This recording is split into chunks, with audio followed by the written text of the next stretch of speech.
Comme promis, c'est nouveau en cette rentrée. Chaque mercredi, on vous propose un coup d'œil dans le rétro. Elle nous a rejoint sur le plateau, Virginie Demange, pour évoquer cette semaine la foire à l'ail d'Arleux, une tradition qui perdure chaque premier week-end de septembre dans ce petit village du Cambrésis.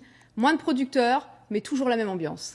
Voilà, c'est ça Céline. Alors Arleux, c'est à une dizaine de kilomètres de Douai. Vous l'avez dit, ça se passe toujours le premier week-end de septembre, donc en même temps que la braderie de Lille. Et cette année, pas de braderie de Lille. Il a failli ne pas y avoir non plus de foire à l'ail d'Arleux, mais elle s'est tenue dans des conditions de très haute sécurité. Il y a certaines rues qui ont été finalement fermées. Alors vous découvrez sur ces images la façon de tresser l'ail.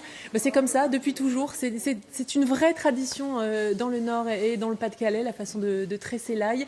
Et la foire à l'ail d'Arleux, elle existe depuis 1962, Céline. Alors vous nous avez retrouvé des images... Et oui, c'est le jeu, c'est le but. Comment se passait la foire à l'ail en 1974? Réponse tout de suite et ambiance en images. Parce que nous, il y a des sous d'engagés dans l'histoire. Arleux, département du Nord, 2000 habitants, une spécialité l'ail. L'ail qui donne une touche méridionale inattendue au bassin houiller. L'ail, célébré comme un dieu, en 3 jours de festivités qui magnifient le travail d'une année.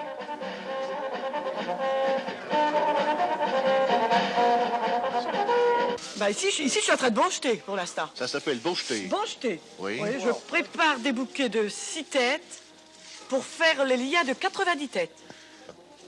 Et là, je suis en train de tresser, monsieur. Après, ils vont être fumés.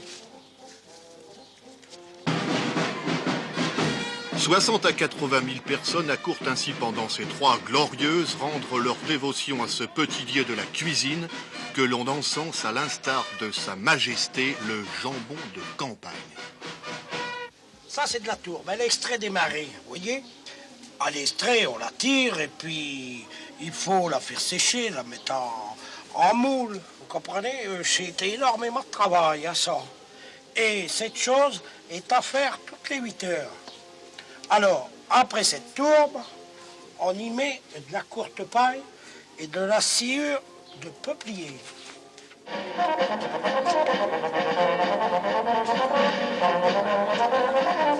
À ce maître, il faut, comme dans les temps antiques, sacrifier devant les foules en transe une jeune déesse. Et Betty Van den Adel, vous êtes la 13e reine de l'ail. Une déesse récompensée comme un agacan local par son poids en diamant du pays, la gousse.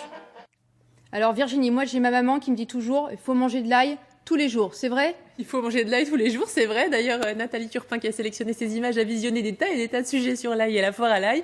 Et c'est prouvé, c'est dit dans la plupart des sujets, 2 gousses d'ail minimum chaque jour. C'est bon pour la santé? C'est bon pour la santé. Ça rallonge la vie. Ça rallonge la vie, ça éloigne le médecin, ça éloigne le choléra aussi dans le temps. On frottait de l'ail sur les murs pour éloigner le choléra des villes et villages. Donc voilà, l'ail bon pour la santé. Merci d'avoir été avec nous Virginie, on se retrouve demain.